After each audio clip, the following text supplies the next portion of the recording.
Yep, it's true. The LBMA has gone woke, and it shouldn't surprise you. Let's explore.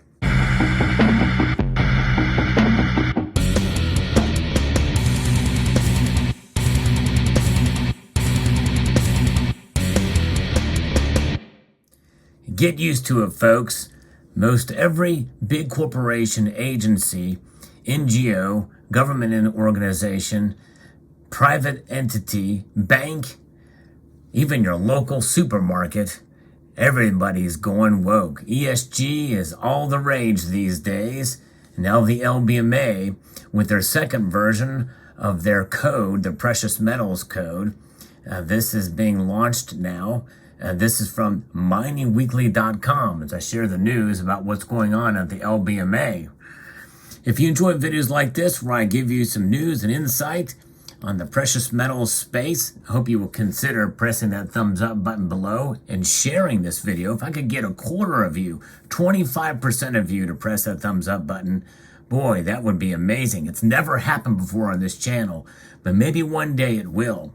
The London Bullion Market Association has launched the second version of its Global Precious Metals Code, which sets out the minimum standards and best practices expected from market participants in the precious metals market. And it's considered sort of a further crackdown on multiple fronts. This year, the Global Precious Metals Code Working Group reviewed the first version of the code and compared changes made in the updated versions in the money market and FX codes. As such, they considered matters such as remote working, diversity, and inclusion. Yes, indeed, those are some aspects that you see often now that corporations and companies, the buzzwords of the day, diversity and inclusion. Actually, I'm surprised equity is not in there, but that is a very dangerous concept, by the way. I won't talk about it here, but equity is not a good thing. Even though it may sound positive, it is the exact opposite of equality. But nonetheless, physical settlement risks is another factor they're looking at. And then you have environmental, social, and governance factors, ESG. We all know what ESG is, and it is the bane of the existence of our existence as it's going to be implemented and front and center with CBDCs, and it already is being put into practice across many corporations and companies around. It's the woke agenda, essentially. Relevant financial standard and market board standards and responsible sourcing guidelines. And I can kind of understand, I've talked about how they are kind of wanting to track sourcing of gold to make sure it's not blood gold and that type of thing. And obviously there's some governance and there's some environmental aspects to that. But nonetheless, they're implementing some of these things and some of these buzzwords. Really, when it boils down to it, it's going to come to a point where it's got to be their type of gold or no type of gold that can come through its place. But the thing is that when it's all said and done, gold is gold. And it does not matter where it comes from. The fact that it really doesn't matter what's stamped on it. It has value. But nonetheless, I can see that they would not want gold that's been stolen, gold that literally rapes the environment and causes health hazards for people that are used to mine it illegally. I can certainly understand that probably needs to be cracked down there.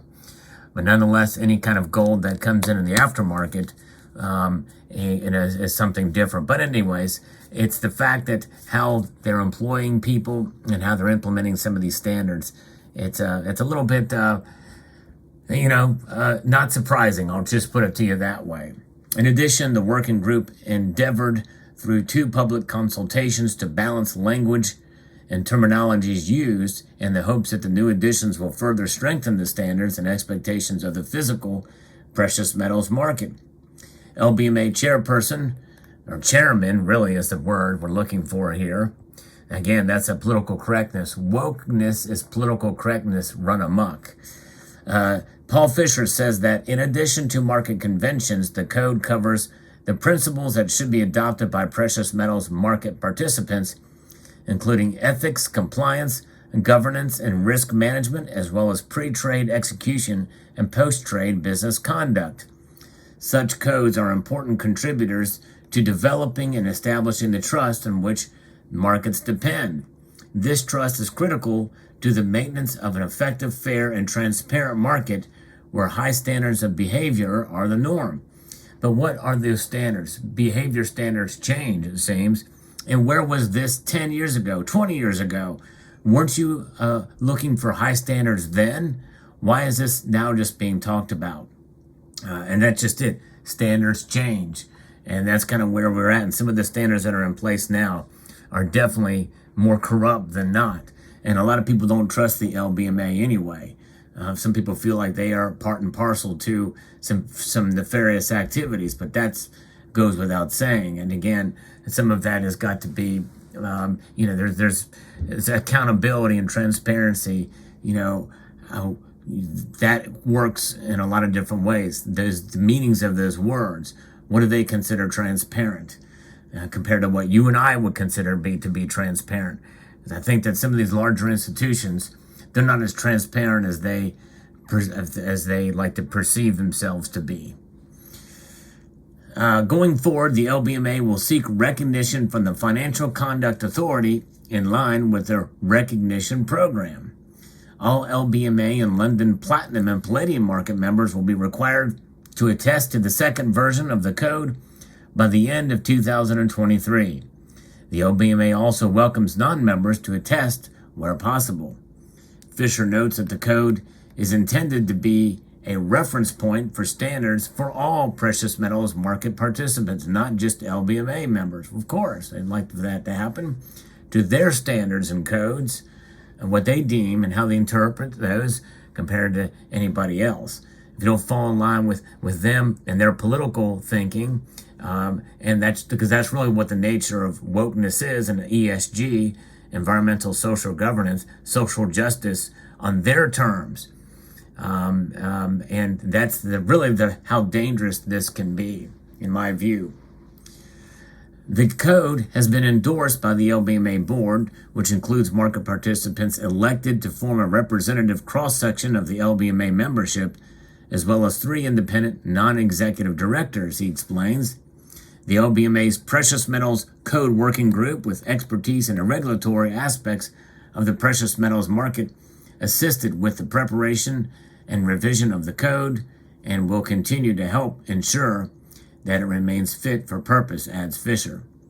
To assist firms in fulfilling their obligation to ensure all staff involved in their precious metals activity are trained in line with the guidelines of the code. The LBMA has partnered with the ACI Financial Market Association to provide a training solution for this requirement. Well, and again, I think a lot of these are code words and buzzwords for the political correctness aspect of this. Environmental social governance, again, is all the rage. It's all what's being bantered about in the World Economic Forum. You hear about it with mining companies. Some of them I've actually featured on this channel. It's everywhere. It's inescapable at this point.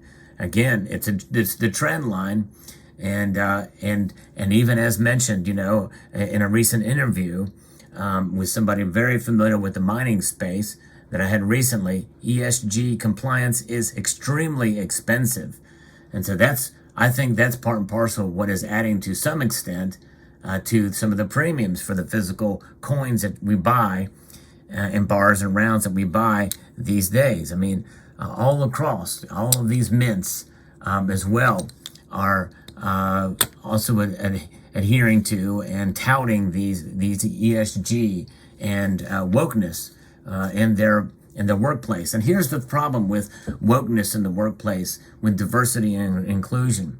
You are not hiring based off the person who is the most qualified to do that job.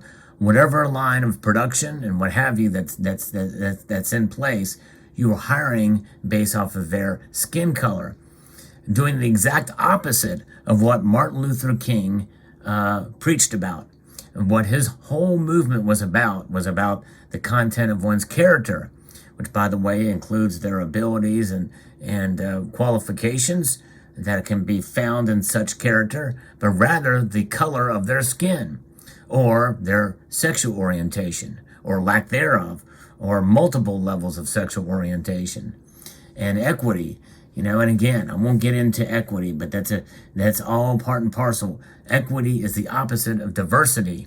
When you really think about what's happening there, because it's based off of somebody else's different standards and measures. It's not about doing the best thing for the most efficient production in some of these aspects, for the most qualified in all aspects to be able to make for a quality business and a quality product. And I think that's part and parcel as to why there is a lack of quality in a lot of the products we buy, including maybe even some things from some of the mints out there. Now, obviously, the examples that you see on here before you are very high quality, but nonetheless, there's a threat and fear that could change if there's more an embracing, quality, or sacrificing quality control for some of these practices and some of these standards, which is based off of the woke movement. So there you have it. It's interesting to see, but again, not at all surprising when I saw this article about this situation. But in the end, the metals speak for themselves, no matter what the imperfections are on them, as long as they are assayed and pure. In the end, for us, it doesn't matter. We hold them, we stack them, and we accumulate them, both silver and in gold. And they are beautiful to look at.